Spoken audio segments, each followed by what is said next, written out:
Happy day sa inyo mga kalaruan! For this video, gusto ko lang sanang i-share sa inyo ang isa pa sa mga toy collection ko, ang Jollibee Coin Bank.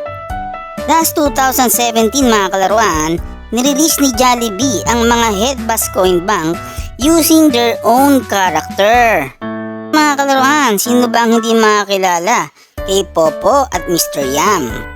Ang dalawang chika babes ng Jollibee na si Twirly at si Hetty. Siyempre, ang cute na si Jollibee. Ang masasabi ko dito mga kalaruan, goods na goods. Bakit ka mo? Aside sa ang cute ng mga karakter, tinuturuan pa tayo ni Jollibee na mag-save ng money. So hanggang sa muli mga kalaruan, goodbye!